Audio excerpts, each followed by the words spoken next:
Bonjour à tous, ravi de vous retrouver pour cette nouvelle édition de Sénat 360. Voici les titres. Didier Guillaume se retire de la vie politique. Le président des socialistes au Sénat l'a annoncé sur sa page Facebook. 3 mois après sa réélection, il l'a confirmé ce matin lors de la réunion de son groupe. Un choix mûrement réfléchi selon le parlementaire. Vous l'entendrez dans un instant. Emmanuel Macron à Calais, le chef de l'État refuse toute nouvelle jungle en plein débat sur le futur projet de loi immigration et asile. Il a apporté son soutien aux forces de l'ordre, louant l'équilibre entre devoir d'humanité et respect de l'ordre républicain. Nous serons en direct dans cette édition.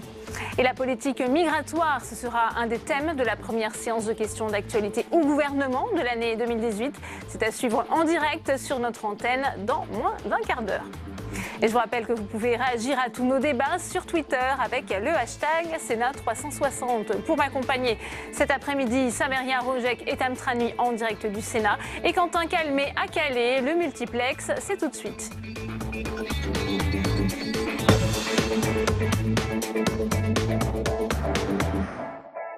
Je vous le disais en titre, Didier Guillaume, président du groupe PS et sénateur de la Drôme, a choisi de se retirer de la vie politique. Il l'a annoncé à ses collègues au Sénat ce matin lors de la réunion du groupe. Il revient pour Public Sénat sur les raisons de ce choix qui a surpris tout le monde. Il était au micro de Marie Brémaud et de Simon Barbary. C'est un choix mûrement réfléchi, ça fait quelques semaines que j'y pensais. Voilà, j'étais très heureux de cet engagement politique depuis tant d'années, très heureux d'avoir été élu local, maire, conseiller général, président du département, sénateur. Ici même au Sénat, je me suis vraiment éclaté, c'était formidable.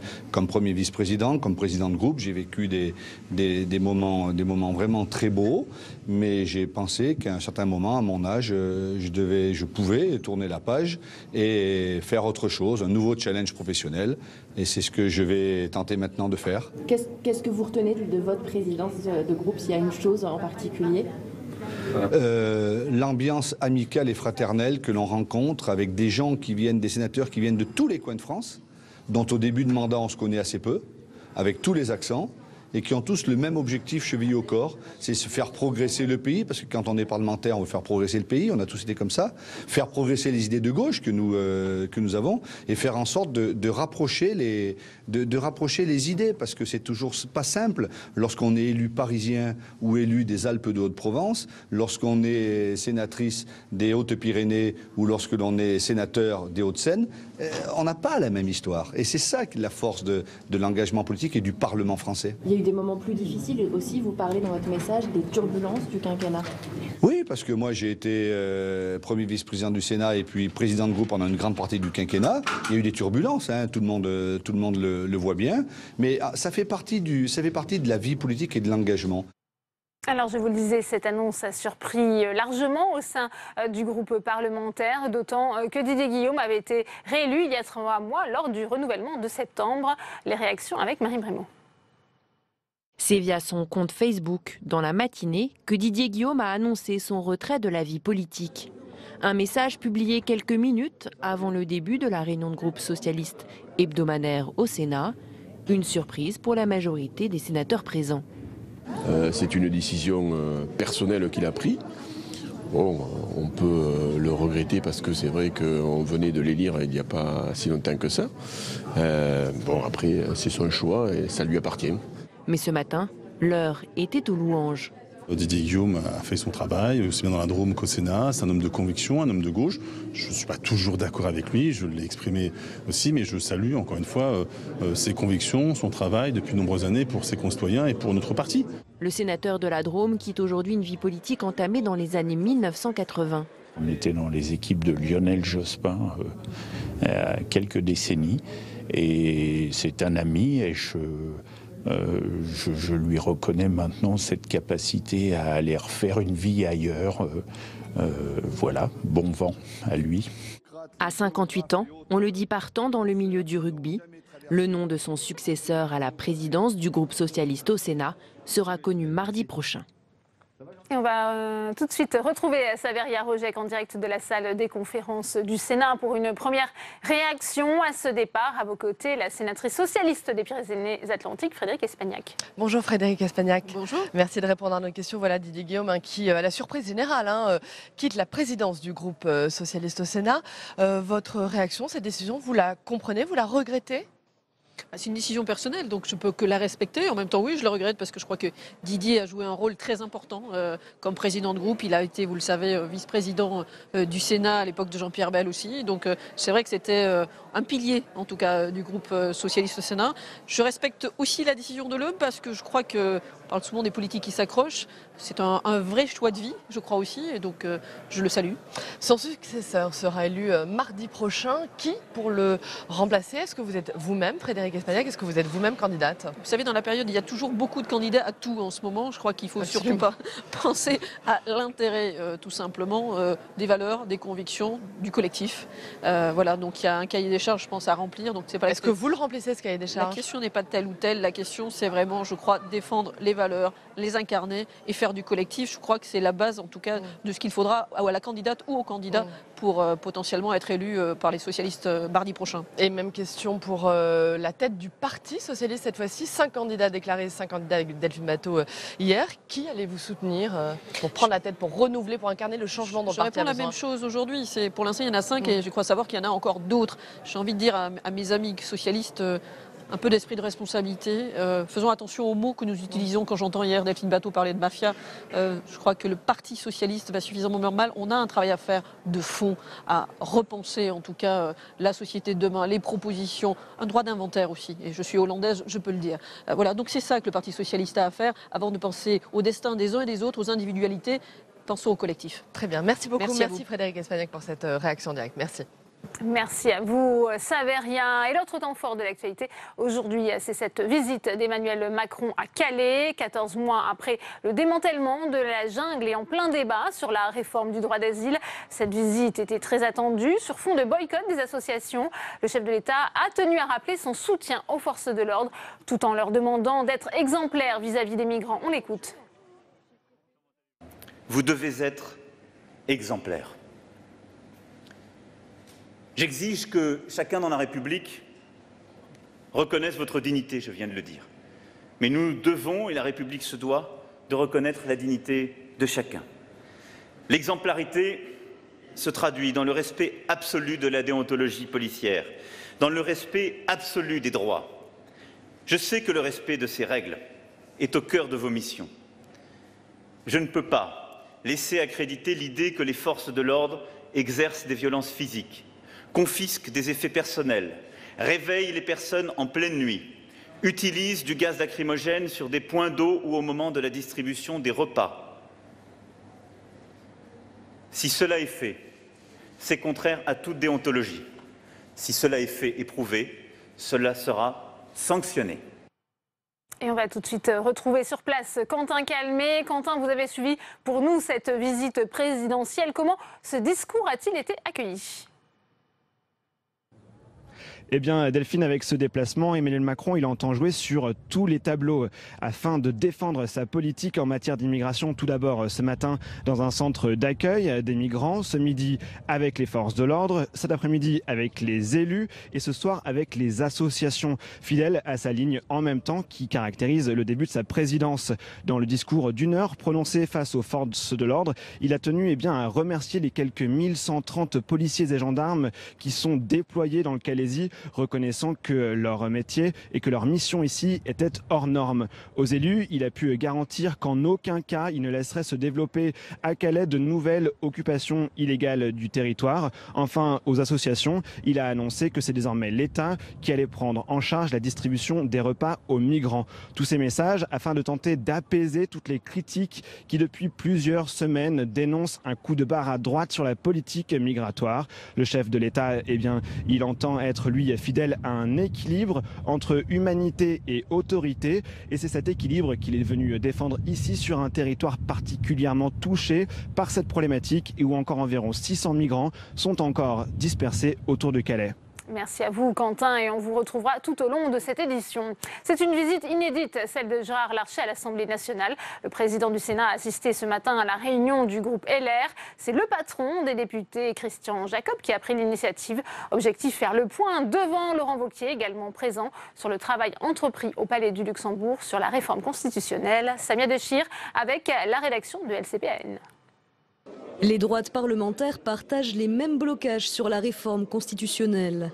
Gérard Larcher s'est rendu ce matin à la réunion de groupe des Républicains à l'Assemblée nationale. En présence du président du parti, Laurent Wauquiez, il a rappelé son opposition à la limitation du cumul des mandats dans le temps, au redécoupage territorial lié à la réduction du nombre de parlementaires, ou encore sa méfiance à l'introduction d'une dose de proportionnelle aux élections législatives. Autant de lignes rouges partagées par les députés de droite. Nous sommes bien sur la même longueur d'onde, sur la proportionnelle que nous refusons pour l'essentiel, pour le maintien des liens avec les territoires, pour des relations différentes entre le Parlement et le gouvernement. Donc pour l'essentiel, on est vraiment sur la même longueur d'onde et encore une fois, les travaux sont loin d'être finis. Les droites parlementaires n'entendent pas pour autant bloquer la réforme constitutionnelle, mais elles seront fermes dans les négociations avec l'exécutif. Pour faire passer sa révision constitutionnelle, Emmanuel Macron doit rallier les 3/5 des parlementaires. Il a donc besoin des voix de la droite. On va retourner à la salle des conférences où nous attend Saveria Rojek avec Christophe Castaner, le secrétaire d'État en charge des relations avec le Parlement, pour une réaction à cette visite de Gérard Larcher à l'Assemblée nationale. Absolument. Bonjour Christophe Castaner. Bonjour. Merci de répondre à nos questions. Avant de vous interroger, on vient de le voir, sur la réforme constitutionnelle. Peut-être une réaction au discours d'Emmanuel Macron à Calais, un discours ferme. On a senti le chef de l'État presque en colère face aux accusations qui visent les forces de l'ordre. Oui, évidemment, cette mise en cause des forces de l'ordre qui, derrière cela, voudrait mettre en cause la capacité de la France à accueillir les demandeurs d'asile. Or, aujourd'hui, on le voit, cette année, un nombre plus important encore sont accueillis. Des moyens exceptionnels ont été votés dès le cœur de cet été.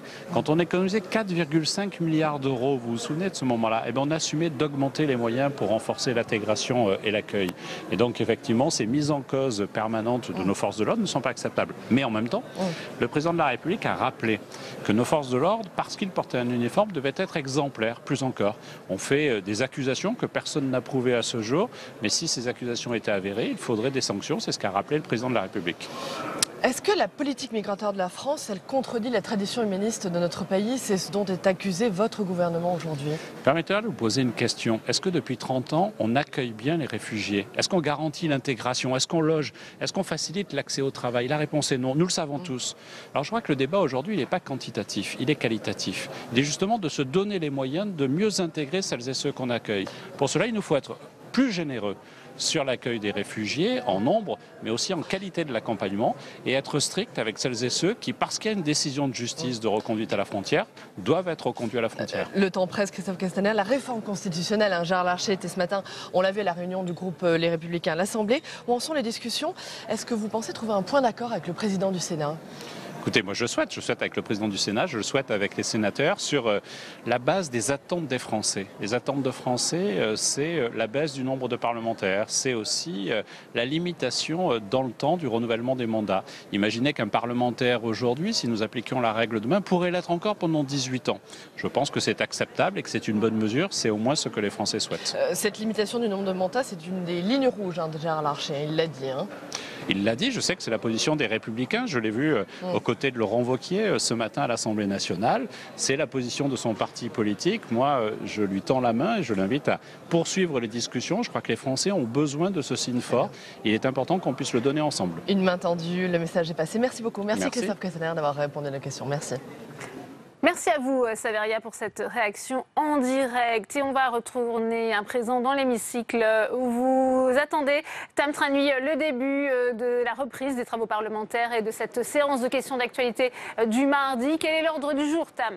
Eh bien écoutez, au programme de ces premières questions d'actualité au gouvernement de 2018, eh bien des sujets qui inquiétaient déjà en 2017 les sénateurs et notamment la question de la suppression de la taxe d'habitation. Alors il va y avoir deux questions sur ce sujet, celle de Jean-Pierre Sueur pour le groupe socialiste. Du côté du groupe des Républicains, c'est Michel Savin qui lui posera une question.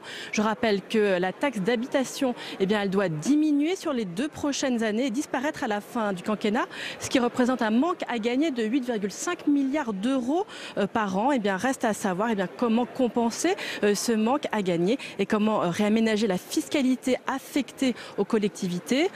Autre sujet sur lequel il va y avoir plusieurs questions de poser, la plateforme Parcoursup qui succède au très décrié système APB. Parcoursup a donc été ouvert ce lundi, va permettre aux 800 000 lycéens et aux étudiants qui sont en réorientation d'y inscrire leurs vœux pour leur première année d'études supérieures. Cela sur le fond d'un débat que l'on connaît sur le caractère sélectif ou non de l'université. Enfin, notez également la question de la sénatrice socialiste du Pas-de-Calais, Sabine Van Heghe, qui interrogera, elle, le gouvernement sur sa politique en matière d'asile et d'immigration. Notez que c'est Jacqueline Gourault qui va répondre à la question de la sénatrice socialiste, puisque Gérard Collomb, le ministre de l'Intérieur, a lui accompagné Emmanuel Macron à Calais, là où le président de la République a fait un déplacement sur ce thème. On en a parlé tout à l'heure. Merci à vous, Tam. Effectivement, on va prendre dans un instant la direction de l'hémicycle pour le début de cette séance de questions d'actualité. On le voit, les sénateurs s'installent. La séance devrait débuter. Tam Tranui nous l'a rappelé. Il y aura des questions sur la suppression de la taxe d'habitation. Y aura-t-il ou pas un nouvel impôt? On sait qu'il y a peut-être une certaine cacophonie au sein du gouvernement sur ce thème. Une question sur les ruptures conventionnelles collectives. Ce sera d'ailleurs la première question du sénateur à La République En Marche, Frédéric Marchand, qu'il va adresser tout de suite à Muriel Pénicaud. La séance est reprise. Monsieur le Premier ministre, Mesdames et Messieurs les ministres, mes chers collègues, l'ordre du jour appelle les questions d'actualité au gouvernement et le moi m'invite à vous présenter au nom du Sénat, Monsieur le Premier ministre et Mesdames et Messieurs les ministres, et à vous tous mes chers collègues, nous l'avons fait de manière diverse par échange entre nous.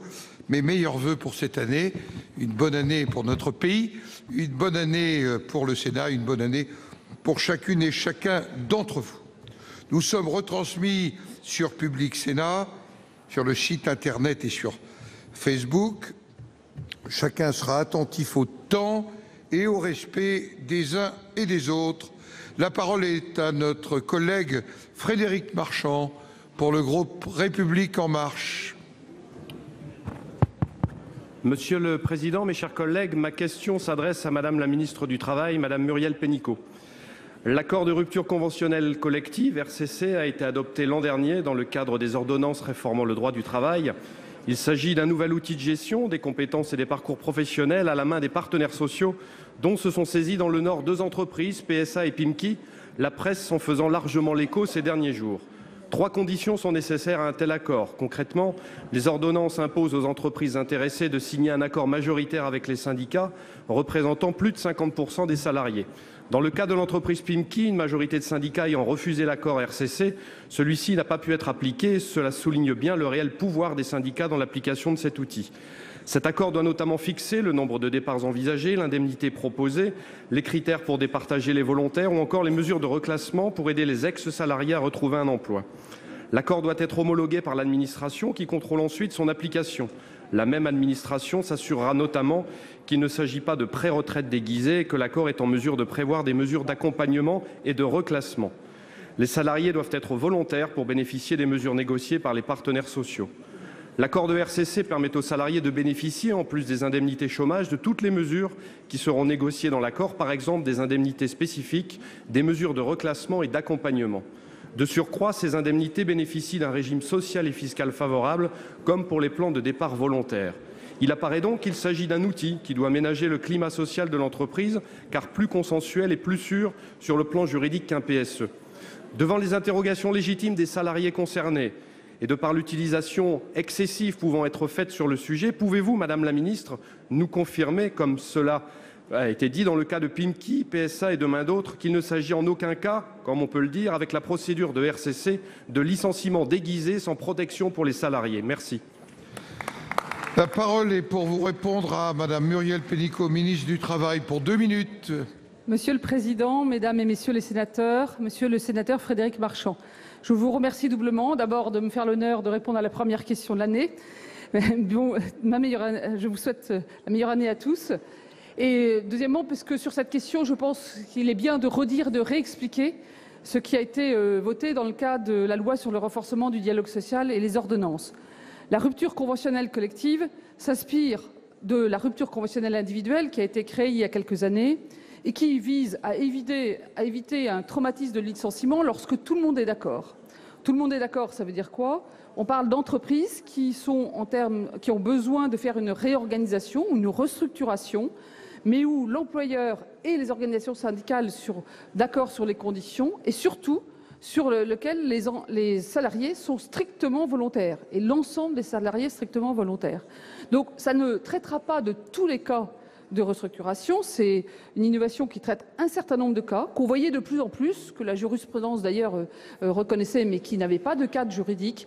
Le cas où on évite, je veux dire, le choc terrible du licenciement du licenciement collectif contraint, et où, avec 3 verrous et 3 sécurités, on peut avoir une négociation qui est beaucoup plus positive pour tout le monde. Les 3 verrous, vous l'avez rappelé, c'est 1, il faut un accord majoritaire des syndicats, 2, les salariés doivent être tous strictement volontaires, et 3, il y aura une homologation de la directe pour éviter et pour bien vérifier la conformité. Donc, dans tous les cas, ça ne peut être qu'une démarche positive à la place de quelque chose qui serait plus négatif et plus difficile ou plus traumatisant pour les salariés. Alors, ce qui est intéressant de voir, c'est qu'effectivement, depuis quelques semaines, il y a des projets, et il y en a où les syndicats et les salariés sont volontaires, et donc ça marche. C'est le cas de PSA. Et d'ailleurs, c'est dans une démarche très constructive de recrutement d'emplois en même temps. Et puis d'autres cas où les syndicats ne sont pas d'accord, les salariés non plus, ça ne passe pas, ce qui prouve que ce que nous avons fait ensemble est assez robuste, et je vous en remercie. Merci. La parole est maintenant à notre collègue Raymond Vall pour le groupe du Rassemblement démocratique et social européen, et pour 2 minutes, mon cher collègue. Merci, Monsieur le Président. Mes chers collègues, ma question s'adresse à Monsieur le secrétaire d'État auprès de la cohésion des territoires. Monsieur le ministre, l'accès au réseau mobile est une attente majeure de nos concitoyens, en particulier ceux qui vivent en zone rurale, qui ont entendu bien des promesses depuis longtemps. Il s'agit d'un outil majeur d'aménagement des territoires et le président de la République s'est ainsi engagé à généraliser une couverture mobile de qualité avant 2020. Aux côtés de M. Jacques Mézard, vous avez annoncé dimanche soir avoir abouti à un accord avec les opérateurs de télécommunications, accord qui prévoit un investissement de plus de 3 milliards d'euros supplémentaires au service de cet engagement. Il s'agit d'une mesure de justice indispensable à la cohésion de notre pays et surtout à l'égalité des territoires. Mais je vous rappelle que de telles promesses ont déjà été faites, sans que les résultats se montrent à la hauteur des attentes de nos concitoyens. Aussi, Monsieur le ministre, je vous demande de nous préciser ce que cet accord apporte réellement de nouveau et en quoi il pourra réussir là où les initiatives précédentes n'ont pu aboutir. Et aussi, quelle simplification administrative allez-vous mettre en œuvre? Enfin, il me paraît important, Monsieur le ministre, que vous nous indiquiez comment vous vous êtes assuré que cet accord était, du point de vue de l'État, un bon accord, et quel sera le rôle des élus locaux qui sont aujourd'hui découragés parce qu'ils n'ont aucune prise sur les décisions des opérateurs. Merci. Pour vous répondre, la parole est au secrétaire d'État auprès du ministre de la Cohésion des Territoires, Monsieur Julien Denormandie, pour 2 minutes. Merci Monsieur le Président, Mesdames et Messieurs les sénateurs, Monsieur le sénateur. Effectivement, vous avez raison, la fracture numérique, la fracture de la téléphonie mobile est l'une des principales inégalités que nous rencontrons aujourd'hui dans notre pays. Et donc il ne faut pas y aller par 4 chemins. Il n'est pas acceptable aujourd'hui que certains villages soient considérés comme des villages dits zones blanches, c'est-à-dire des villages où il n'est pas possible soit d'avoir tout simplement de la téléphonie mobile, soit même d'avoir de la téléphonie mobile de bonne qualité. Et donc effectivement, avec Jacques Mézard, avec Mounir Majoubi, avec Bruno Le Maire, nous avons conclu un accord historique avec les 4 opérateurs ces derniers jours. Cet accord, qu'est-ce qu'il prévoit? Il faut retenir 3 choses. La première, c'est que les opérateurs se sont engagés à investir 3 milliards d'euros dans les zones les moins peuplées, les moins denses, pour justement remédier à ces villages où il n'est pas possible d'avoir la téléphonie mobile. Pour vous donner un ordre d'idée, dans les 3 prochaines années, ce seront à peu près les infrastructures des 15 dernières années qui seront implémentées sur le territoire et qui plus est, les élus locaux auront un rôle particulier puisque l'accord prévoit qu'une grande partie de ces sites seront identifiés par les élus locaux directement. Deuxième élément, c'est le déploiement de la 4G sur le territoire. Plus de 10 000 communes demain auront la 4G alors qu'aujourd'hui elles n'ont que la 2G et 3G. C'est d'autant plus important que c'est la 4G qui apporte Internet sur votre téléphone. Et troisième élément, c'est un renforcement de la couverture sur les axes routiers. Alors fondamentalement, la question que vous posez est la bonne, c'est-à-dire pourquoi cette fois-ci ça va marcher alors que par le passé, plusieurs nous avaient promis la même chose. Pourquoi ça va marcher? Parce qu'on a changé de paradigme. On a fait un accord contraignant avec un principe assez simple. Quand vous êtes un opérateur de téléphonie mobile, pour fonctionner, vous avez besoin de fréquences, d'autorisation, de licences que vous délivre l'État. Et là, on a passé un contrat avec les opérateurs en leur disant on vous renouvelle, on vous donne de nouvelles fréquences, si et seulement si vous engagez de manière contraignante à mettre en place l'ensemble des investissements que j'évoquais. Merci. Monsieur Val. Monsieur le ministre, je vous remercie. Nous prenons acte de vos engagements et nous saurons vous les rappeler si nécessaire. Merci. Merci. La parole est maintenant à notre collègue Fabien Gay pour le groupe communiste républicain et citoyen. Merci Monsieur le Président. Monsieur le Premier ministre, mes chers collègues, les lycéennes et les lycéens peuvent accéder depuis hier au portail Parcoursup qui remplace le dispositif admission post-bac dit APB. Ils pourront prochainement mettre en ligne les dossiers qui seront examinés par les universités en fonction d'attendus qu'elles élaborent en ce moment. Par ces attendus, en dehors de tout cadre légal, plusieurs universités demandent aux candidats et candidates des lettres de motivation, des justificatifs de stage ou encore des diplômes comme le BAFA. Elles ont parfaitement compris le sens de votre projet de loi sur l'orientation et la réussite des étudiants et mettent en place une sélection drastique que vous n'assumez pas politiquement. Tout se passe donc comme si les dispositions de votre loi étaient appliquées avant même d'avoir été discutées par notre Haute Assemblée qui en débattra les 7 et 8 février prochains. Nous vous demandons donc solennellement, Monsieur le Premier ministre, de respecter les prérogatives constitutionnelles de notre Assemblée et de surseoir sans délai à l'application d'une loi qui n'a été ni examinée, ni encore loin de là votée par le Sénat. Le Sénat doit être respecté. Dans le cas contraire, notre groupe se réserve la possibilité de déférer devant les juridictions administratives les actes des universités qui seraient contraires aux dispositions du Code de l'éducation et qui s'appliquent aujourd'hui. Pour vous répondre, la parole est à Monsieur le Premier ministre. Monsieur le Premier ministre. Monsieur le Président, Mesdames et Messieurs les sénateurs, Monsieur le Sénateur, vous m'interrogez sur la mise en place de cette nouvelle plateforme intitulée Parcoursup qui vient remplacer le précédent dispositif que chacun connaît sous le nom d'APB. Et vous en profitez pour évoquer la question d'une sélection qui ne dirait pas son nom au moment de l'entrée dans l'enseignement supérieur. Elle existe, cette sélection, Monsieur le Sénateur. Elle existe aujourd'hui, elle existait hier.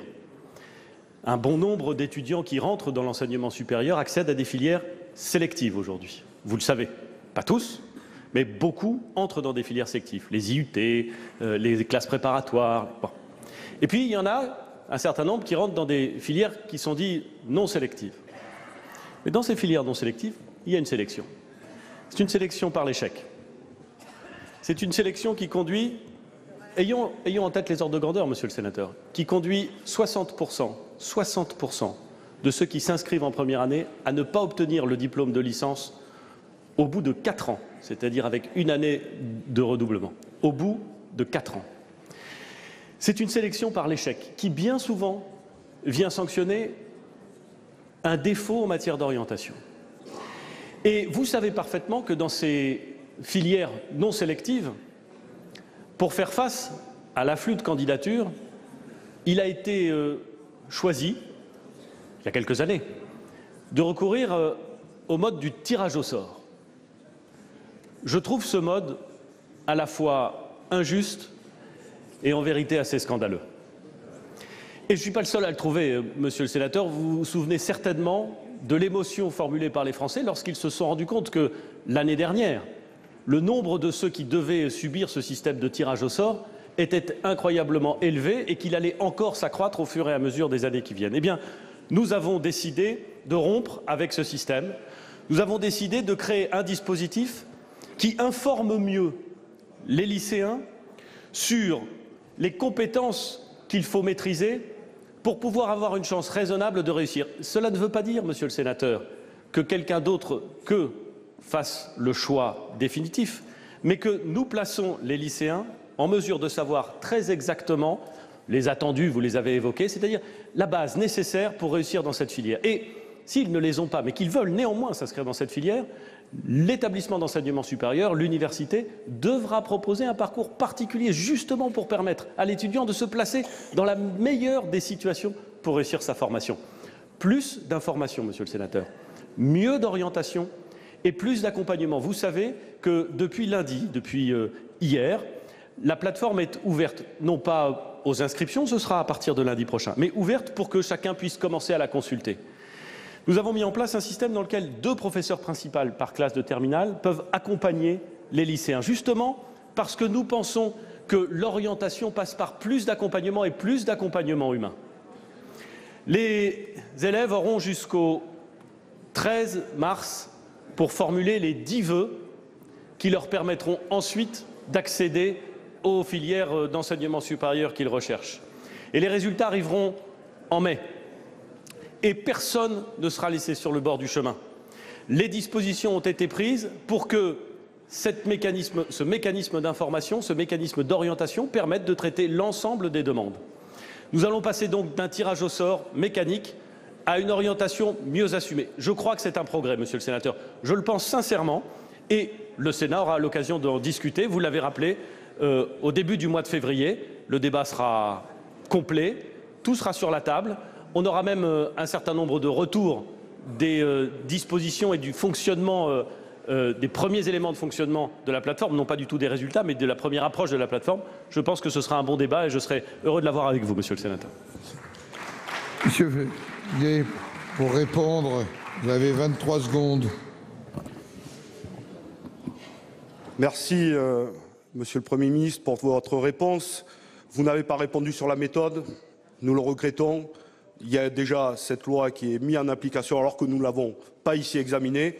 Et sur le fond, nous avons toujours refusé cette sélection et nous avons refusé aussi le tirage au sort qui était fait, vous le savez, par un décret illégal du prochain gouvernement. Il faut 1 milliard d'investissements pour répondre aux 40 000 besoins qui, chaque année, de nouveaux bacheliers arrivent à l'université. Voilà ce qu'il faut. Il faut de la volonté politique pour aller chercher l'argent qui répond aux besoins humains. Merci. La parole est à notre collègue Jean-Pierre Sueur pour le groupe socialiste et républicain pour 2 minutes. Vous avez la parole. Merci, Monsieur le Président. Monsieur le Premier ministre, la taxe d'habitation est un sujet qui inquiète et préoccupe beaucoup de maires et beaucoup d'élus. Il a été annoncé qu'elle serait complètement supprimée pour tous les contribuables. Donc, la question qui se pose est de savoir comment vont être compensés les 19 milliards environ que coûte la suppression totale de la taxe d'habitation. À cet égard, Monsieur le Président de la République a annoncé qu'il y aurait un groupe de travail, qui travaille beaucoup d'ailleurs, sur la réforme de la fiscalité locale, animé par Alain Richard et Dominique Bure.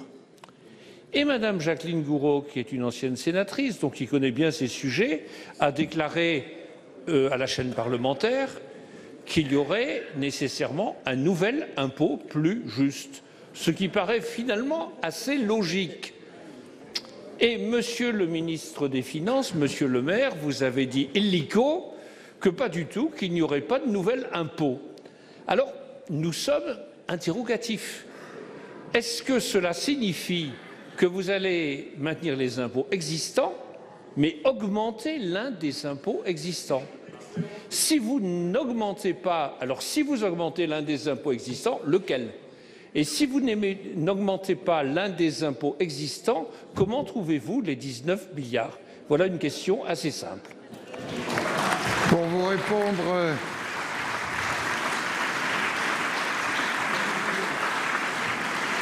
la parole est au ministre de l'économie et des finances, Bruno Le Maire. Monsieur le ministre, vous avez la parole. Monsieur le Président, Mesdames et Messieurs les sénateurs, Monsieur le sénateur, Jean-Pierre Sueur. D'abord, ne surinterprétez pas les propos de la ministre Jacqueline Gourault. Relisez-les attentivement, vous verrez qu'ils ne sont pas en contradiction avec ceux qui ont été tenus par le Premier ministre et par moi-même. Je vous le redis, il n'y aura pas de nouvel impôt pendant la durée du quinquennat. La taxe d'habitation,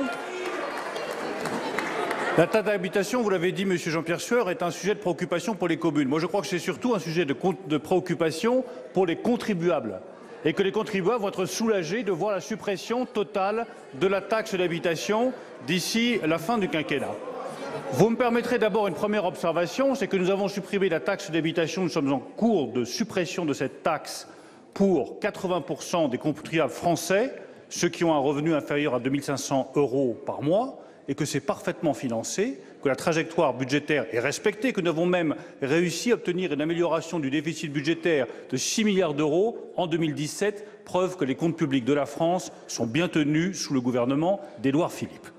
Il nous reste ensuite non pas 19 milliards d'euros, mais 8,5 milliards d'euros supplémentaires à trouver pour financer la suppression totale de la taxe d'habitation. Il y a 3 pistes qui sont sur la table lorsque l'on veut trouver des recettes supplémentaires. La première piste, celle que vous oubliez de mentionner, mais ça ne m'étonne pas de votre part, c'est de réduire davantage la dépense publique.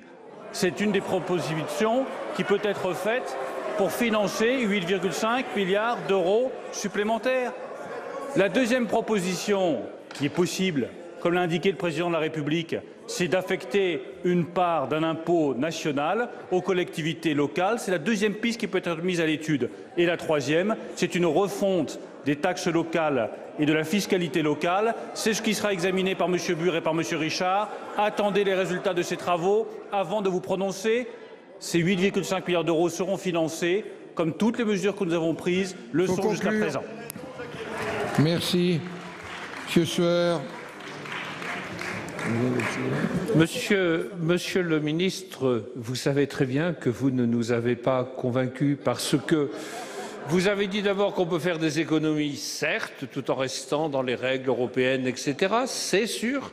Vous avez dit ensuite que l'on pouvait tirer parti d'un impôt national, mais qui est quand même payé par les contribuables. Je crois que tout le monde le sait, tout le monde le comprend ici. Et troisièmement, vous avez dit qu'on peut faire une refonte entre les impôts locaux. Mais si on fait une refonte et s'il faut dégager davantage d'argent, il faut bien qu'il y ait un impôt qui augmente. Donc dans tous les cas, il faut bien trouver quelque part les 19 milliards d'euros. Voilà. Et conclure. J'arrête là parce que... Il faut conclure parce qu'on aura l'occasion d'y revenir, à mon avis. C'est tout à fait, Monsieur le Président.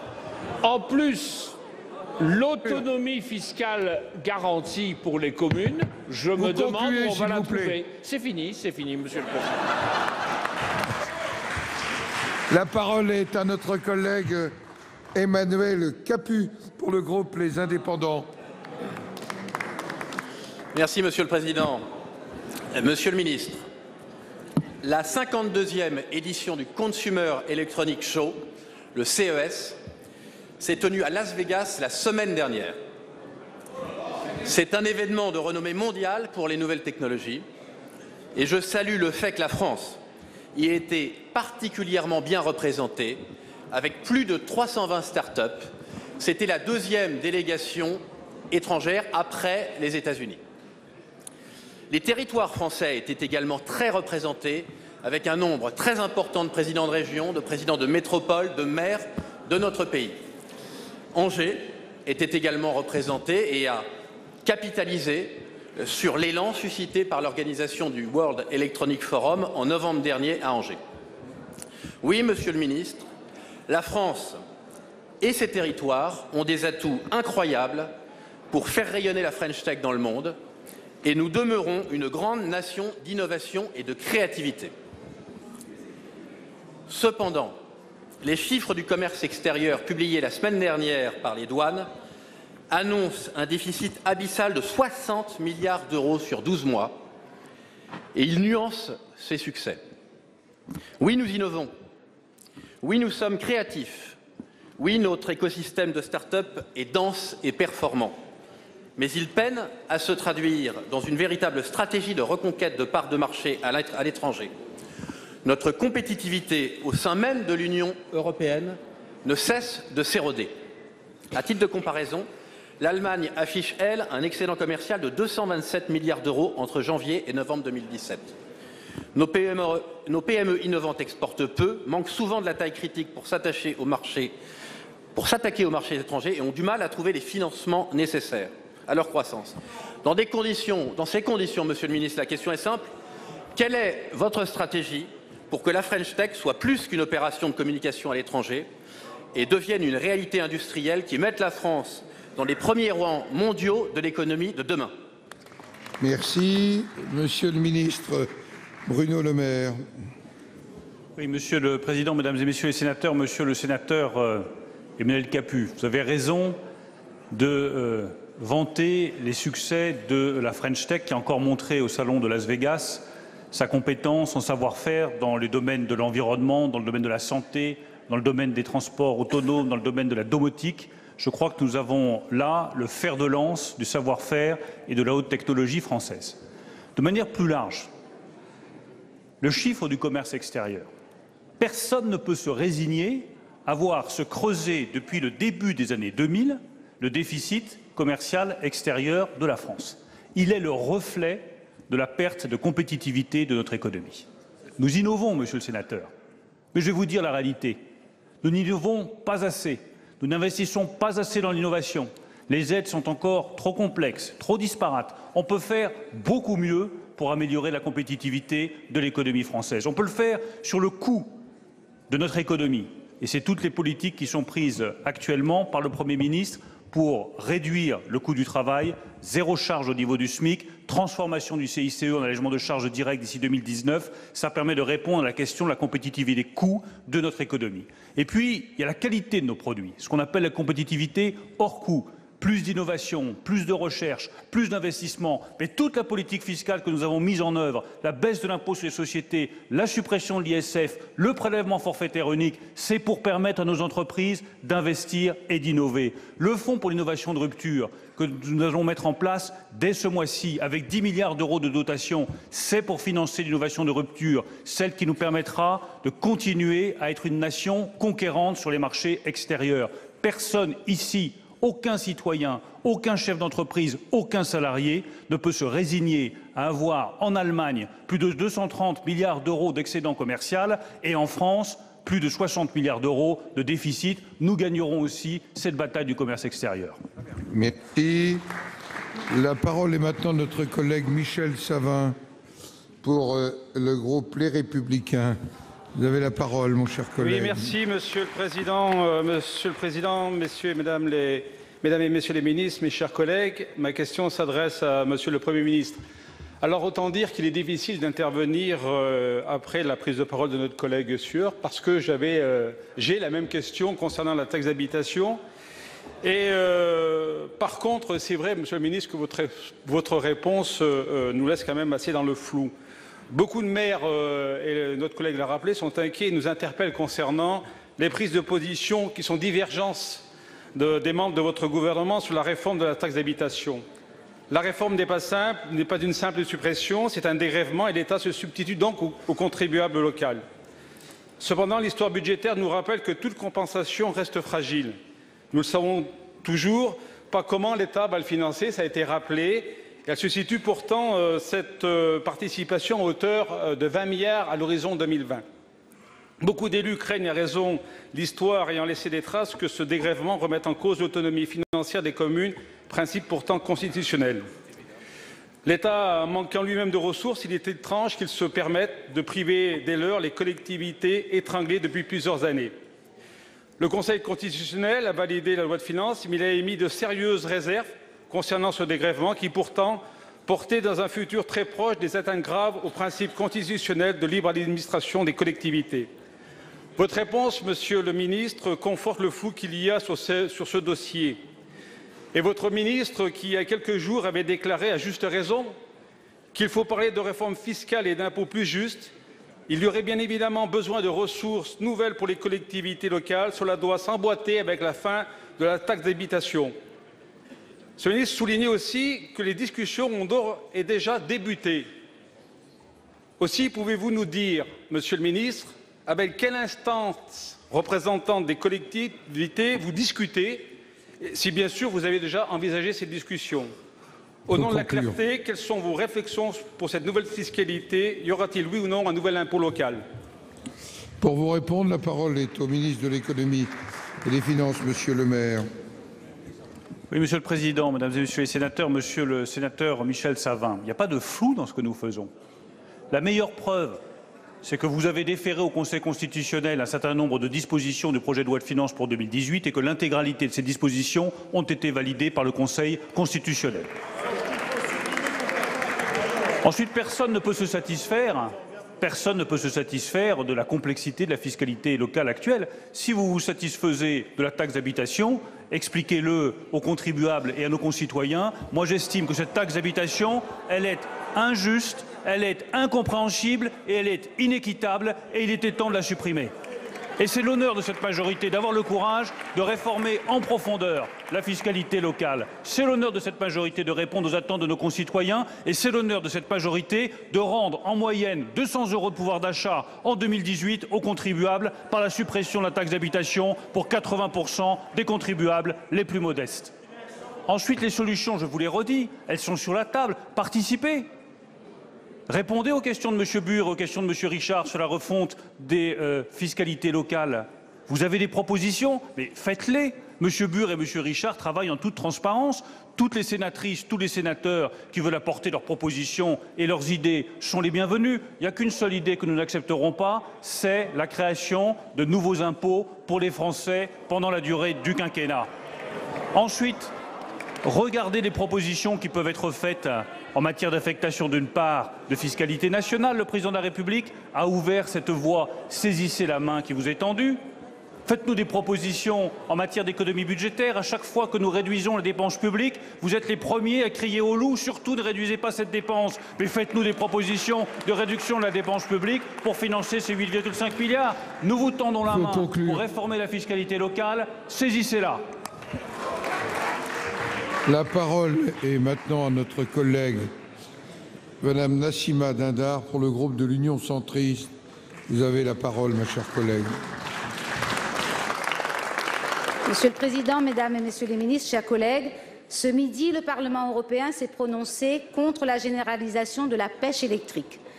Nous saluons cette décision frappée au coin du bon sens. C'est une avancée considérable. Mais des inquiétudes fortes demeurent car il ne s'agit que d'une étape du long processus législatif européen. Pour que cette avancée devienne force de loi, le Conseil européen doit la valider. De quoi parlons-nous? La pêche électrique consiste à envoyer un courant électrique dans les électrodes placées sur les filets, paralysant les poissons pour les capturer plus facilement. Ce procédé redoutable et cruel était déjà interdit depuis 1998. Les Pays-Bas, notamment, profitaient d'une dérogation à titre exceptionnel pour une quinzaine de navires. Nos pêcheurs français, qui refusaient d'y avoir recours, subissaient les conséquences sur la ressource, car la mer du Nord devient bel et bien un cimetière marin. Alors même que nos pêcheurs se modernisent depuis plusieurs années, ils modernisent leur flotte, leurs techniques, afin d'offrir aux consommateurs des produits de qualité issus d'une pêche responsable et durable. Leurs efforts sont rendus difficiles par un contexte juridique et politique et européen évoluant sans cesse. Monsieur le ministre, le gouvernement prend-il l'engagement de soutenir la même position au sein du Conseil européen? Le gouvernement s'engage-t-il à apporter la même vigilance dans les mers de l'océan Indien pour que ces méthodes ravageuses ne s'y implantent pas, car il y a bel et bien un déplacement des flottes vers les mers de l'hémisphère sud encore poissonneuses. La nouvelle stratégie pour les RUP ouvre la porte sur certaines modifications. Nous comptons donc sur la vigilance du gouvernement. Je vous remercie. Pour vous répondre, la parole est au ministre d'État, ministre de la Transition écologique et solidaire, Monsieur Hulot, pour 2 minutes. Merci Monsieur le Président, Mesdames, Messieurs les sénateurs, Madame la sénatrice Dindar. En matière de folie, le pire n'est jamais certain. Et la pêche électrique, de mon point de vue, est une folie absolue.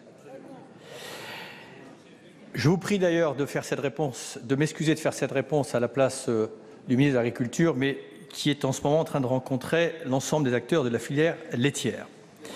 Après le Conseil des ministres en mai dernier, c'était donc effectivement, comme vous l'avez rappelé, au tour du Parlement européen de se prononcer.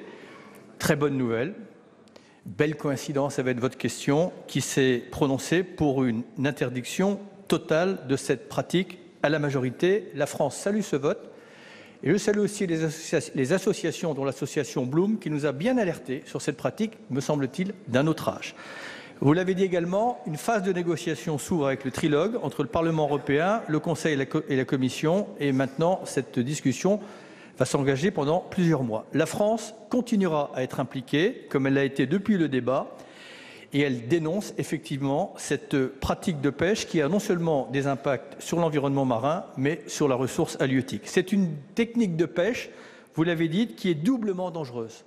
D'abord parce qu'elle impacte à la fois les écosystèmes, mais elle altère les stocks de poissons sans aucun discernement. Comme vous l'avez dit, on utilise un filet et simultanément une décharge électrique. La technique de pêche au chalut électrique fait l'objet non seulement en France d'une très forte opposition dans les milieux économiques, mais vous l'avez rappelé, pénalise également nos propres pêcheurs qui par ailleurs font beaucoup d'efforts et les mettent dans une situation de concurrence qui n'est pas acceptable. Donc je vous rassure, lors de la phase de trilogue qui s'ouvre, la France continuera évidemment son opposition et prônera le maintien d'une interdiction totale de cette pratique en Europe. Madame Dindar, Monsieur le ministre, vous ne m'avez pas répondu par ailleurs sur les mêmes règles qui prévalent pour la pêche dans l'hémisphère sud, qui correspondent aux mêmes règles européennes pour la pêche dans l'hémisphère nord, alors que nous ne sommes pas dans le même contexte et dans les mêmes mers. Et donc je voulais aussi pouvoir avoir une réponse de votre part sur ce volet-là.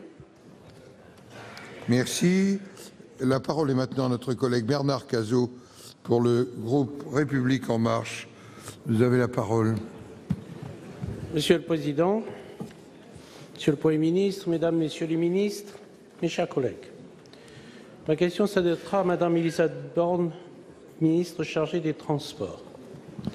L'année 2017 a de nouveau révélé la vétusté du parc ferroviaire français, premier moyen de transport collectif à distance. Nos concitoyens ont en effet été victimes des avaries techniques que rencontrent les lignes TGV partout en France, notamment sur le réseau Montparnasse. Le lundi 8 janvier, Madame la Ministre, vous avez rencontré les présidents du groupe SNCF Mobilité et Réseau, messieurs Guillaume Pépi et Patrick Jeantet, pour un bilan et des perspectives d'avenir. À l'issue de cette réunion de travail, vous avez obtenu des plans d'action concrets de la SNCF en matière de modernisation des réseaux, de sécurité des voyageurs et d'information des mêmes voyageurs.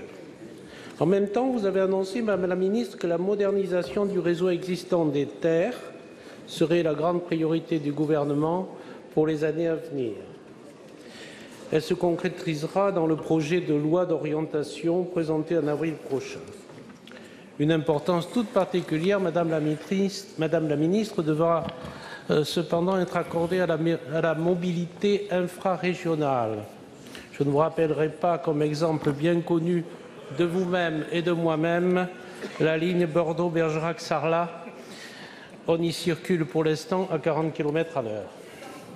Ma question sera la suivante. Au-delà des réflexions menées en 2017, dont les conclusions seront connues prochainement, et de cette loi sur la mobilité envisagée en avril 2018, quelles sont les mesures concrètes à court terme qui permettront à des usagers comme moi-même d'être assurés de la fiabilité des horaires, de l'assurance de la sécurité et d'une information sûre et rapide lors d'événements exceptionnels. Je vous remercie.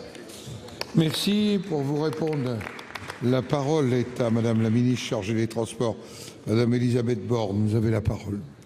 Monsieur le Président, Mesdames et Messieurs les sénateurs, Monsieur le sénateur Bernard Cazeau, alors la section Libourne-Bergerac que vous venez d'évoquer fait partie des nombreuses lignes régionales qui souffrent d'un défaut d'entretien et d'investissement depuis des années.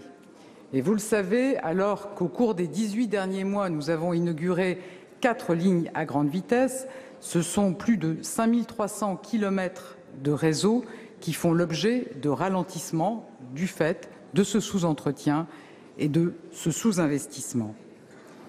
C'est dans ce contexte que le gouvernement a affirmé sa priorité à l'entretien et à la modernisation des réseaux. Et je ne me risquerai pas à vous dire que nous allons régler en quelques mois des décennies de sous-entretien et de sous-investissement. Mais en 2018, ce sont 5,2 milliards d'euros qui vont être consacrés par SNCF Réseau à cette priorité. Et par ailleurs, 1,5 milliard d'euros sont prévus pour les lignes secondaires dans le cadre des contrats de plan État-région. Pour autant, ces ressources ne permettront pas de traiter l'ensemble des lignes qui connaissent aujourd'hui des difficultés.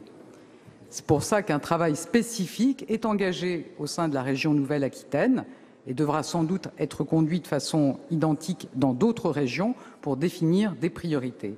Et la ligne que vous mentionnez, donc notamment la section Libourne-Bergerac, je n'en doute pas, sera retenue parmi les lignes prioritaires compte tenu de son trafic et de sa compétitivité par rapport aux alternatives possibles par la route. Et il nous faudra aussi optimiser le programme de travaux aujourd'hui évalué à 90 millions d'euros, et c'est le sens des études qui sont engagées depuis la fin de l'année 2017 pour cibler au mieux les travaux sur cette ligne. En tout cas, vous pouvez compter sur ma détermination pour trouver des solutions pour ces petites lignes ferroviaires en difficulté. Merci. La parole est à notre collègue Sabine Van Heghe pour le groupe socialiste et républicain. Merci, Monsieur le Président, Monsieur le Premier ministre, Mesdames et Messieurs les ministres, mes chers collègues. Ma question s'adressait à Monsieur le ministre de l'Intérieur concernant la visite du Président de la République de ce jour à Calais. Cette visite présidentielle intervient dans un contexte très particulier, au moment où 27 associations ont décidé de déférer la circulaire dite Collomb devant le Conseil d'État, circulaire censée faciliter le recensement des personnes dans les centres d'hébergement d'urgence. Ceci remet en cause le principe légal de l'accueil inconditionnel dans les centres d'hébergement d'urgence. C'est l'honneur de la France, au nom des droits universels, que de mettre à l'abri toute personne qui en a besoin, quelle que soit sa situation administrative. Les principales associations locales d'aide aux migrants ont annoncé qu'elles boycottaient la rencontre avec le Président de la République prévue ce mardi, lui reprochant un manque d'écoute et de dialogue. Derrière cette opération de communication du Président de la République, derrière cette volonté gouvernementale de lutter contre l'immigration économique et rendre plus efficaces les expulsions des déboutés du droit d'asile, il y a des femmes et des hommes en souffrance qui sont en quelque sorte pris en otage par des enjeux politiques qui les dépassent.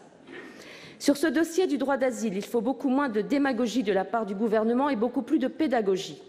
La France est un grand pays qui doit faire face à ses responsabilités, mais évidemment pas toute seule.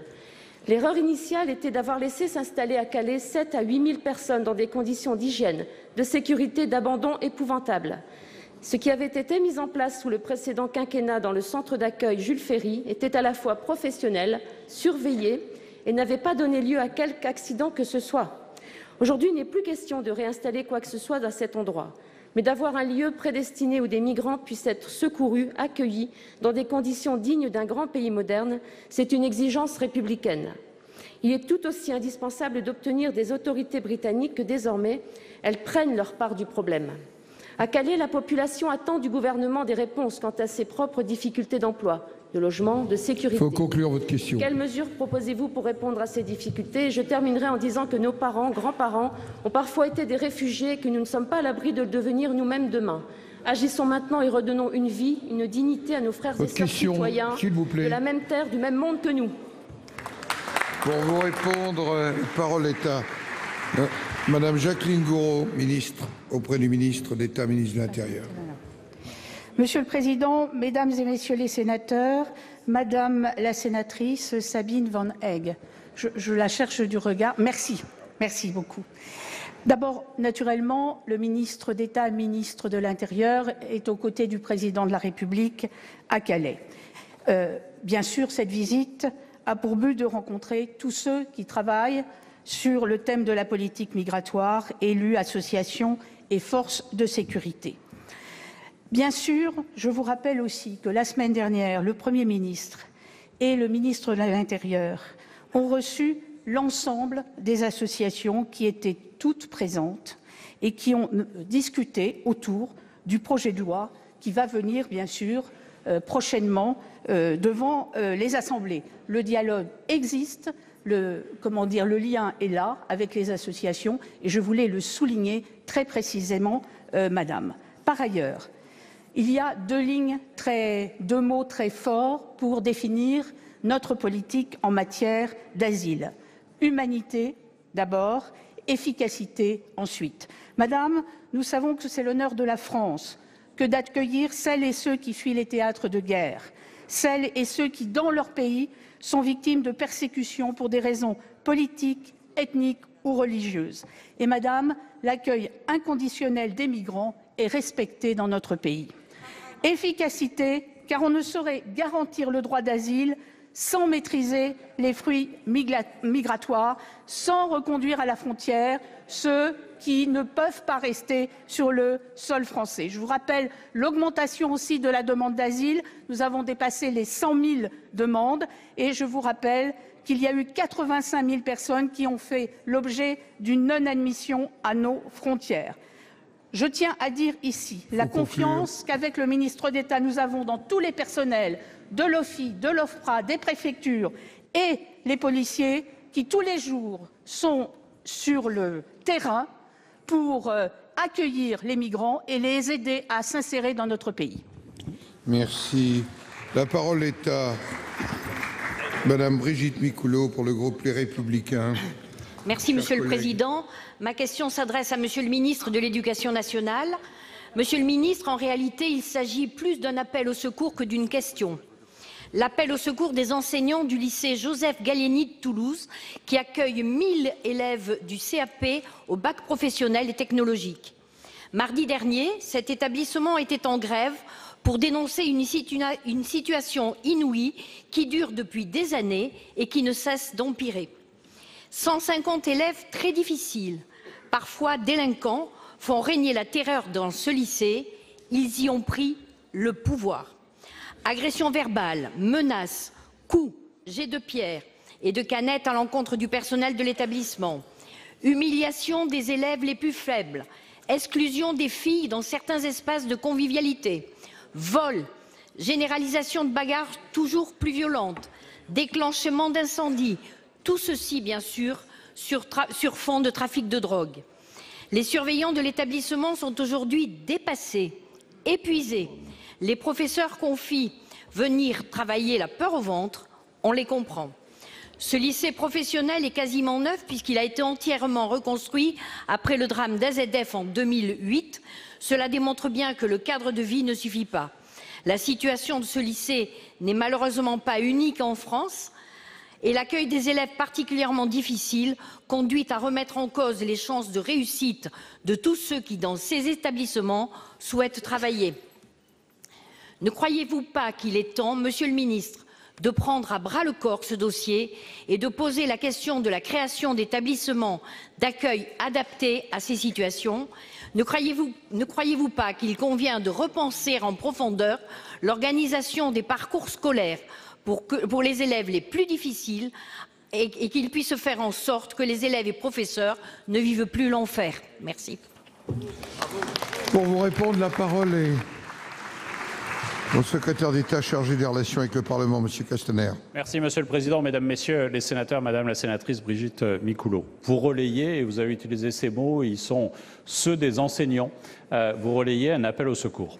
Aujourd'hui, 70 des 135 enseignants se sont mis en retrait parce qu'ils vivent une situation totalement inacceptable, comme vous venez de la présenter. Ce phénomène n'est pas nouveau. Vous l'avez dit, cet établissement a été reconstruit après 2001.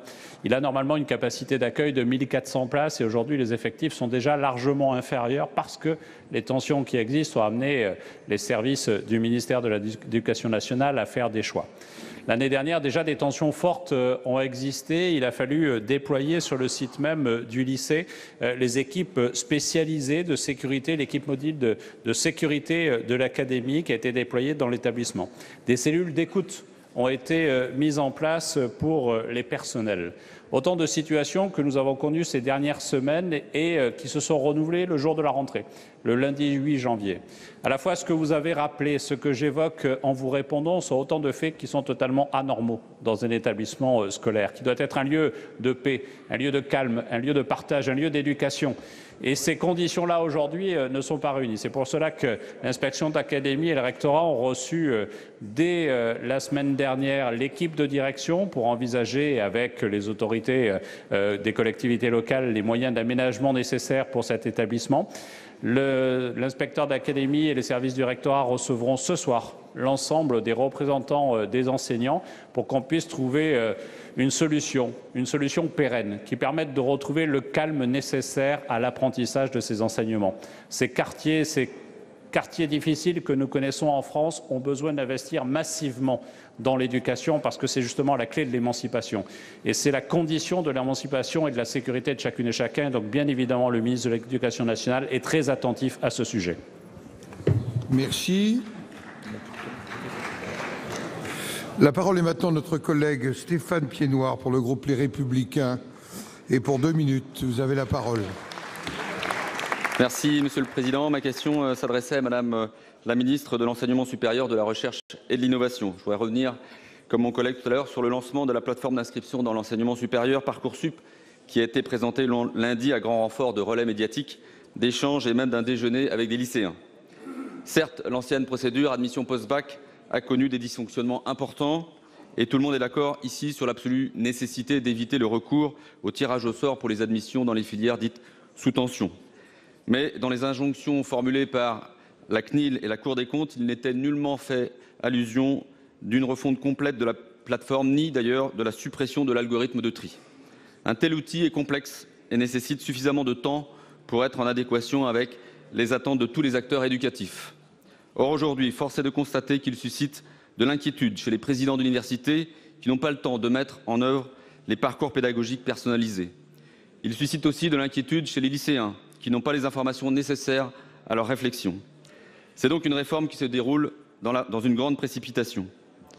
Surtout dans le cadre du projet de loi relatif à l'orientation et la réussite des étudiants. Madame la ministre, vous aviez proposé une méthode pour la construction de cette nouvelle plateforme, méthode basée sur le débat parlementaire. Pourtant, la plateforme est déjà lancée avant même l'examen du texte ici au Sénat. Aucun débat de fond ne peut réellement s'instaurer.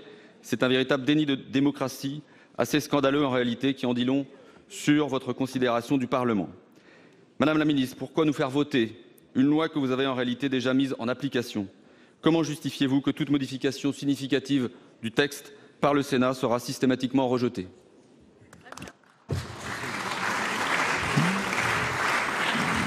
Pour vous répondre, la parole est au secrétaire d'État chargé des relations avec le Parlement.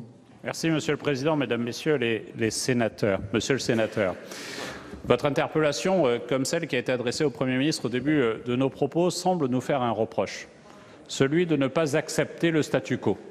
Parce qu'il est évident que si vous nous aviez invités à attendre, comme vous l'avez fait dans la première question et comme vous le faites à l'instant présent, il s'agissait tout simplement de ne pas tenir l'engagement pris par le gouvernement. Parce qu'il y a quelques mois, dans cet hémicycle, vous aviez eu l'occasion d'interpeller le gouvernement sur les mauvaises conditions de rentrée à la rentrée de septembre. Et on a pris un engagement, un seul, devant vous. Le fait que cette rentrée et les conditions de cette rentrée ne se reproduisent pas. Parce que, et vous l'avez dit, et vous le savez tous, le système actuel est injuste. Le système actuel amène des enfants qui sont passionnés par une profession et qui, du fait du tirage au sort, en sont exclus. Le système actuel est un système sélectif et, comme l'a rappelé le Premier ministre tout à l'heure, c'est un système sélectif par l'échec. Et c'est ce que nous devons, c'est ce que nous voulons refuser. Alors évidemment, on aurait pu attendre et lancer des concertations.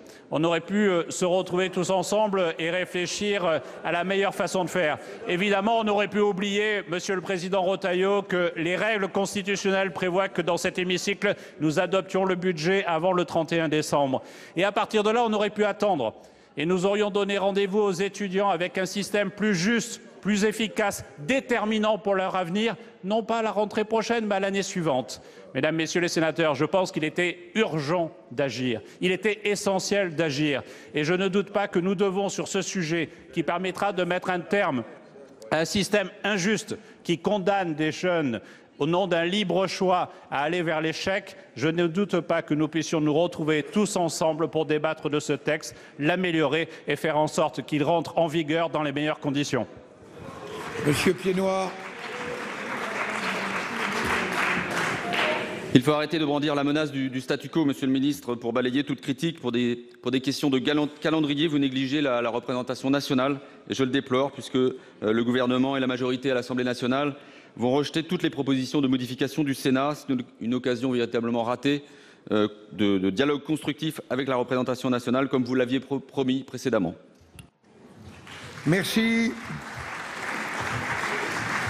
Nous nous retrouverons pour les prochaines questions d'actualité au gouvernement le mardi 23 janvier.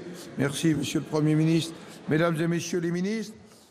Voilà pour cette séance de questions d'actualité au gouvernement que vous avez pu suivre en direct et en exclusivité sur l'antenne de Public Sénat. Une séance marquée par plusieurs temps forts, notamment sur la question de la suppression de la taxe d'habitation. On retrouve tout de suite Tam Tranui en direct de la tribune de presse.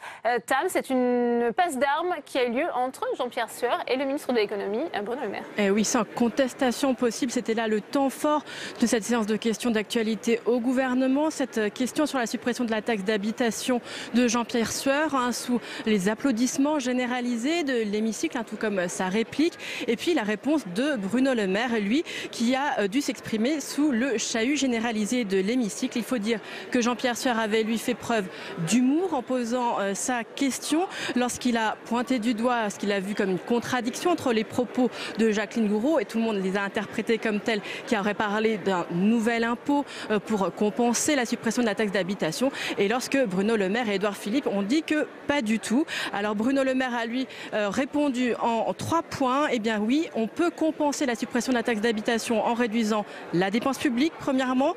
Ensuite, deuxièmement, en réaffectant un nouvel impôt national, ou bien encore en refondant la fiscalité locale. Eh bien, les 2 derniers points ont été interprétés par Jean-Pierre Sueur comme une forme d'augmentation ou bien de nouvel impôt. Il faut bien trouver 19 milliards d'euros quelque part, a-t-il dit. Seulement 8,5 milliards a estimé Bruno Le Maire de son côté, pour qui eh bien, cet impôt reste très inéquitable pour les contribuables. Autre temps fort, eh bien, les 2 échanges qu'il y a pu avoir sur Parcoursup. On a entendu à l'instant Christophe Castaner dire qu'il ne fallait pas rester un statu quo. Le tirage au sort, tout le monde estimait que c'était une très mauvaise solution. Et puis on a aussi eu la réponse qu'on n'attendait pas forcément du Premier ministre Édouard Philippe, qui a répondu au communiste Fabien Gay, qui a parlé de sélection sur ce sujet. On sait qu'en matière d'enseignement supérieur, sélection, c'est souvent un mot tabou. On parle d'ailleurs d'attendu pour cette réforme, mais lui a bien dit qu'aujourd'hui, il y avait une sélection par l'échec, et que ce que propose le gouvernement, eh bien, c'est une nouvelle orientation. Mais voilà, à gauche, ce que l'on attend, c'est un investissement d'1 milliard d'euros. Merci à vous, Tam, pour ce compte-rendu. On continue l'analyse et le décryptage de cette séance avec mes invités en plateau. J'accueille François-Noël Buffet. Bonjour, merci d'être avec nous. Vous êtes sénateur Les Républicains du Rhône. Face à vous, Jean-Yves Lecomte. Vous êtes sénateur socialiste. Vous représentez les Français établis hors de France. Avec vous, messieurs, on va parler de cette visite d'Emmanuel Macron à Calais. On va d'ailleurs retrouver Quentin Calmet sur place. Vous avez suivi, Quentin, cette visite présidentielle. Cet après-midi, Emmanuel Emmanuel Macron a rencontré les élus locaux. Vous êtes d'ailleurs avec le sénateur Les Républicains de ce département, Jean-François Rapin. On écoute sa réaction. Jean-François Rapin, sénateur Les Républicains du Pas-de-Calais. Alors, qu'est-ce que vous retenez de ce discours en particulier sur les questions de l'accueil ici des migrants à Calais? Alors, d'abord, c'est un discours et je pense que le président de la République s'est exprimé sur plusieurs domaines. D'abord, celui de la nation en tant que telle, en nous faisant un rappel à la loi, d'ailleurs rappel à la loi à la fois aux forces de sécurité, précisant qu'il ne fallait pas les attaquer au travers de la diffamation, entre autres, mais qu'il était attentif à leurs actions sur le terrain et qu'il ne fallait pas justement d'exactions, et en tout cas il y serait attentif. Au deuxième plan, il a interpellé aussi le président du conseil régional en disant que l'État serait aux côtés de la région. Donc là, à ce sujet, on demande bien sûr des actions. Nous étions sur un discours. Maintenant, nous verrons ce que seront les actes. Le département, bien sûr, a été aussi interpellé au travers notamment la politique des mineurs à sauvegarder, et bien sûr la ville de Calais et l'agglomération en tant que telle. Et on a entendu quelques annonces en fin de discours disant que l'État serait aux côtés de la ville, notamment sur le contrat de développement du Calaisis. Quel est votre sentiment général? Est-ce que vous êtes satisfait à l'issue de ce discours? Comme je vous le disais, c'était un discours. Donc maintenant, j'attends les actes. Moi, j'ai assisté ici, effectivement, au discours de Bernard Cazeneuve il y a quelques années, où il annonçait le démantèlement de la jungle. Le démantèlement de la jungle est venu. Aujourd'hui, le président a annoncé quelques actions, notamment financières et en termes d'accueil des migrants, en augmentant le dispositif. Il faudra voir s'il est tenable. D'une façon plus générale, Emmanuel Macron a défendu l'équilibre de son futur projet de loi sur l'immigration et le droit d'asile. Est-ce que l'équilibre entre autorité et humanité, il est au rendez-vous selon vous? Oui, nous le verrons dans le débat parlementaire. Il y aura bien sûr des discussions fortes. Il a annoncé quelques grands engagements, notamment sur les durées de rétention, en disant qu'il était important effectivement d'avoir une harmonie entre les différents États de l'Europe et les États limitrophes. Je crois que ce sera à respecter. Nous serons bienveillants au Sénat sur le texte, mais en tout cas vigilants. Merci beaucoup Jean-François Rapin, sénateur Les Républicains du Pas-de-Calais. Merci à vous, Quentin. Vous étiez sur place avec Olivier Molinari. François-Noël Buffet, est-ce que vous diriez, on vient d'entendre votre collègue Jean-François Rapin, que finalement la situation s'est quand même améliorée à Calais? Le gouvernement finalement se félicite que depuis le démantèlement de la jungle, le nombre de migrants a fortement baissé? Oui, incontestablement, les faits sont là. Il y a moins de monde à Calais qu'il y en a eu. Je rappelle qu'on a été jusqu'à 9 à 10 000 personnes. Mais combien de temps aura-t-il fallu pour enfin être dans la situation dans laquelle nous sommes aujourd'hui, qui d'ailleurs, à titre de comparaison, est un peu inférieure à celle de Sangatte à l'époque. Donc on peut constater cela de façon positive. Moi, je redis simplement que ça a mis beaucoup de temps, et de mon point de vue, beaucoup trop de temps, et les élus du Calaisis et la population ont souffert sans doute trop longtemps. Ces choses faites, il faut veiller maintenant à ce que la situation continue de s'améliorer et à ce que les engagements qui sont, semble-t-il, pris, et je rejoins ce que dit le sénateur Rapin, il y a eu un discours. Il nous faut des actes, et des actes précis, en tous les cas, pour ce territoire qui a beaucoup souffert et qui, ne nous cachons pas derrière notre petit doigt, peut continuer d'être sous l'emprise migratoire, car les choses ne sont pas terminées, loin de là. On va y venir dans un instant. Votre réaction, Jean-Yves Lecomte, notamment à cette visite très scrutée. Est-ce que la portée de cette visite du président à Calais, la première depuis son élection, est affaiblie par le boycott des associations notamment ? Il y a eu les associations ont été particulièrement inquiètes d'un certain nombre de faits et d'actions depuis le mois de décembre. D'une part, la circulaire de Gérard Collomb sur les centres d'accueil qui finalement remet en cause l'inconditionnalité de l'accueil dans les centres. Et qui est une rupture profonde par rapport à nos traditions. Une deuxième chose, c'est le texte sur l'asile européen qui est actuellement soumis au Sénat et dont nous discuterons demain en commission, et qui là remet en cause un autre principe. C'est le fait que des personnes qui sont en situation régulière sur le territoire parce qu'elles sont demandeurs d'asile pourraient demain être placées en centre de rétention. Deuxième rupture. Et bien entendu, ceux qui sont favorables à une politique d'asile ouverte et résolue et à un respect complet de la Convention de Genève ne peuvent pas accepter ces ruptures. Et à la sortie, une inquiétude beaucoup plus large sur finalement à quel prix le président de la République souhaite-t-il faire sa refondation de l'Europe. Le sentiment que j'ai, c'est qu'il est prêt à faire la refondation de l'Europe avec M. Orban au détriment de nos principes sur l'asile. Ouais. On va venir sur l'aspect urbain dans un instant. François-Noël Buffet, la fermeté est-elle compatible avec l'humanité, avec ce devoir d'humanité? C'est ce qu'a dit aujourd'hui Emmanuel Macron. Sur le principe, moi, j'en suis parfaitement d'accord. Je me souviens d'un rapport que j'avais commis dans cette maison en disant pour une politique migratoire ferme mais juste. La question ensuite, ce ne sont pas les mots, ce sont ce que l'on met derrière les mots. Et c'est quoi la fermeté? La fermeté, c'est d'être extrêmement clair à l'égard de ceux qui sont en situation irrégulière sur le territoire pour qu'ils soient reconduits dans leur pays d'origine. Ça, on doit se donner les moyens. Au budget 2018, nous l'avons démontré, ce budget-là est en baisse de 7%. C'est donc pas une volonté politique claire du gouvernement. Bien sûr que la justice, c'est quoi? C'est des procédures respectueuses des droits des demandeurs, naturellement. C'est des conditions d'hébergement et d'accueil qui soient correctes parce que nous n'avons pas affaire à des colis, nous avons affaire à des personnes, et ça c'est important. Et c'est surtout, et pour moi encore plus important, des conditions et des moyens d'intégration extrêmement forts qui sont actuellement insuffisants. Donc, au-delà des déclarations sympathiques, il faut le dire, sympathiques, il y a des actes que je ne retrouve pas en tous les cas dans tous les secteurs. Et donc, j'allais presque dire qu'au président de la République, il faut faire vos preuves, mais vos preuves dans tous les secteurs de la politique migratoire, à défaut, ce sera une fois de plus des effets d'annonce. Avant de vous donner la parole pour votre réponse, Jean-Yves Lecomte, vous le savez, c'est le principe de cette émission. On retourne salle des conférences pour une réaction à l'actualité. Saveria Rojek, vous êtes avec la présidente de la Commission de la Culture, Catherine Morin-Desailly. Une réaction aux propos de la ministre de la Culture, Françoise Nyssen.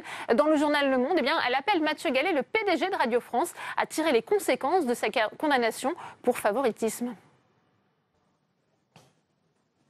Bonjour Catherine Morin-Desailly. Bonjour. Merci de répondre à nos questions. Françoise Nyssen, la ministre de la Culture, qui appelle Mathieu Gallet, le patron de Radio France, à tirer les conséquences de sa condamnation hier pour favoritisme. Est-ce que vous êtes, en clair, à démissionner? Est-ce que vous êtes d'accord? Alors d'abord, il faut souligner qu'une condamnation en justice n'est jamais définitive. Mathieu Gallet a fait appel. Il n'en demeure pas moins qu'il faut se poser la question de l'entreprise, parce que finalement, ce qui est important, c'est l'entreprise publique. Et à cet égard, c'est certain que tout ça est un peu fragilisé. Il appartient en réalité au CSA. C'est lui qui détient le pouvoir de révoquer, puisque c'est lui qui a le pouvoir de nommer de par la loi. Et dans le texte de loi, il est prévu des cas où le CSA examine la possibilité donc de retirer quelque part la responsabilité à la présidence d'une entreprise publique. Donc, qu'est-ce que vous en pensez? Est-ce que la position de Mathieu Gallet n'est plus tenable aujourd'hui? Le CSA devra en tout état de cause jouer son rôle, puisque c'est prévu par la loi, puisque la ministre s'est elle-même prononcée, puisque nous sommes aussi dans un contexte de moralisation de la vie politique et publique. Par conséquent, donc le CSA ne pourra pas échapper à cette réalité qui est de regarder l'intérêt avant tout. Ce qui est important, c'est l'intérêt de l'entreprise publique dans un moment éminemment stratégique qui est la préparation de la réforme de l'audiovisuel public. Absolument. Justement, le Sénat et vous y avez grandement contribué, grandement travaillé. L'exécutif s'apprête à lancer ce grand chantier sur l'audiovisuel public. Que pouvez-vous nous dire, vous, sur cette réforme? Nous, ça fait belle lurette que nous l'avons lancé. J'y ai tenu beaucoup ces 3 dernières années. Nous avons fait des propositions extrêmement précise d'une réforme systémique de l'audiovisuel qu'il est temps de faire, parce que si on regarde dans les pays voisins européens, ils ont déjà lancé leur réforme et fait leur réforme. Et dans le monde dans lequel nous sommes entrés, ce monde numérique avec des nouveaux acteurs extrêmement puissants, il faut moderniser notre audiovisuel public et faire en sorte aussi qu'il se différencie toujours plus des chaînes dites commerciale. Donc nous sommes au taquet et nous engageons même des travaux supplémentaires de prospective.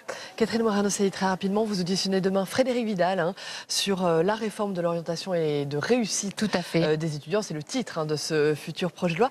De la même manière, que pouvez-vous nous dire sur cette future réforme? Elle était importante, elle était attendue. De la même manière, nous avions beaucoup travaillé à cette réforme de l'orientation des élèves à l'université. Il était plus que temps parce que le système implose littéralement. Vous savez que le cadre juridique qui entourait cette fameuse plateforme APB post-bac s'est effondré. Par Parcoursup. Voilà, s'est effondré. La CNIL d'ailleurs l'a dénoncé. Donc il y a urgence à réformer pour pouvoir organiser la rentrée prochaine. C'est certain, nous y prendrons toute notre part. Très bien, merci beaucoup. Merci à vous. Morin-Desailly. Merci d'avoir répondu à la question. Merci beaucoup.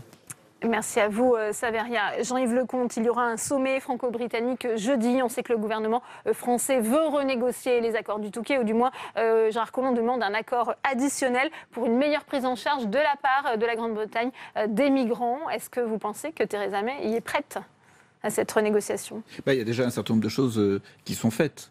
Et en particulier, nous étions dans un déplacement à Lille la semaine dernière et nous avons constaté que la France a réussi à faire en sorte que la Grande-Bretagne prenne une partie des mineurs seuls qui étaient sur la région Nord-Pas-de-Calais et qui avaient de la famille en Grande-Bretagne. Et je crois que c'est sur ces aspects-là qu'il faut effectivement que la coopération entre la Grande-Bretagne et la France progresse. Mais d'une manière plus générale, il est absolument essentiel, d'une part, de constater que dans le monde actuel, on ne pourra pas faire contre l'immigration. Il faut que notre pays s'adapte. Il faut que notre pays s'adapte, et dans la mesure où nous sommes dans l'espace Schengen, et c'est une force pour pouvoir s'adapter et faire face à ce défi ensemble, nous devons avoir une politique européenne du début à la fin, qui soit une politique complètement coordonnée. Et aujourd'hui, ça ne sert à rien de prétendre devant les opinions publiques avoir des politiques migratoires ou d'asile qui sont pas coordonnées et qui sont pas cohérentes entre elles. Faire travailler des gens, remettre en cause des droits, enfermer des gens qui sont en situation régulière pour les envoyer de Lille à Düsseldorf pour qu'ils reviennent une semaine après, c'est pas de l'efficacité, c'est ubu. Et c'est la situation actuelle. Et pour ça, il faut rapidement mettre en place une agence européenne de l'asile et faire en sorte que l'ensemble des pays qui sont dans la zone Schengen soient tous à égalité des pays qui respectent la Convention de Genève. Et à partir de là, on pourra progresser. Là aussi, sur le sort des Dublinés, Emmanuel Macron en a parlé. Il a dénoncé un système de yo-yo permanent. On peut remettre à plat à la fois ce système et aussi demander une renégociation des accords. Au-delà de toute polémique sur ce qu'on appelle les Dublinés, il est clair que le système qui a été imaginé, les accords de Dublin, pour des flux migratoires, on va dire, classique, assez modeste, ne résiste pas à la crise que nous vivons et à des flux très importants. Donc il faut repenser Dublin. Il est vrai que la semaine dernière, nous étions à Bruxelles et les discussions européennes ont débuté sur ce sujet-là. Elles sont difficiles. C'est ça qui est compliqué. C'est qu'elles sont difficiles à l'échelle européenne. Tout le monde est bien conscient qu'il faut qu'elle évolue, mais il faut mettre tout le monde d'accord. Et ça, c'est une des problématiques de la politique migratoire. Nous avons des textes nationaux, des volontés nationales, et il y a en réalité un territoire européen qu'il faut mener en même temps, et on a déjà beaucoup de retard. Mais force est de constater aussi que l'Europe a été très en retard pour gérer cette crise migratoire, et qu'elle est en train d'essayer de rattraper le temps avec beaucoup de difficultés, parce que ce sont des sujets évidemment difficiles. Mais le système Dublin, si on doit être tout à fait objectif, doit être impérativement repensé. Il doit fonctionner dans l'état où il est. C'est le texte de demain, parce qu'il faut bien faire avancer les choses. Mais la sortie ou la vérité, elle sera vers un Dublin nouveau, repensé et retravaillé. Eh bien, merci. Totalement François-Noël Buffet. Merci Jean-Yves Lecomte. Rendez-vous donc demain en commission. On ne peut pas mettre en place, on ne peut pas laisser les pays du Sud être responsables de l'asile. Merci Jean-Yves Lecomte. On va retrouver Saveria Rojek pour une dernière réaction en direct de la salle des conférences, puisque vous êtes avec le sénateur Les Républicains du Calvados, Pascal Alizard. Il accueille aujourd'hui une délégation de parlementaires pakistanais. Absolument, Pascal Alizard qui reçoit donc une délégation en sa qualité de président du groupe d'amitié France-Pakistan. Quelle a été la teneur de vos échanges avec ces parlementaires pakistanais ? Les relations sont nouées depuis 3 ans maintenant, mais c'est leur première visite en France et avec un pays qui est un grand pays, avec lequel les relations malheureusement s'étaient distendues. Donc on essaye de renouer des relations plus étroites, plus cordiales. On travaille essentiellement sur 3 sujets. Les problématiques culturelles, ça réunit. On travaille aussi sur des problématiques économiques. Je pense à la santé animale, à la santé humaine aussi. Il y a des vrais projets. Et puis sur les sujets éducatifs. Très rapidement, monsieur le sénateur, les États-Unis ont retiré récemment des milliards, 2 milliards d'euros d'aide au Pakistan, car elles jugent qu'Islamabad joue un double jeu en matière de lutte contre le terrorisme. Est-ce qu'ils se trompent ? Est-ce que Washington se trompe ? Oui, je pense que Washington se trompe et n'est pas très beau joueur sur ce sujet, parce qu'on sait très bien que ce qui se passe sur les frontières, sur les zones tribales, c'est aussi la conséquence de ce qui s'y est passé il y a 15 ans, il y a 20 ans, il y a 30 ans, avec effectivement les Russes. Ouais. Et Paris a un rôle à jouer. Je pense que Paris a un rôle à jouer. C'est aussi ce que nous essayons de faire au titre de la diplomatie parlementaire. Tout simplement parce qu'il faut à un moment ou à un autre cesser effectivement ces doubles jeux et non pas ce double jeu et rétablir des relations normales. Très bien, merci beaucoup. Merci Pascal Alizard d'avoir répondu aux questions. Merci. Avec plaisir. Merci à vous Saveria pour cette dernière réaction. C'est la fin de cette édition. Merci à vous de l'avoir suivi. À 18h30, on va plus loin, présenté par Rebecca Fitoussi. Très bonne soirée et à demain, édition spéciale à partir de 18h à l'occasion des vœux du président du Sénat, Gérard Larcher.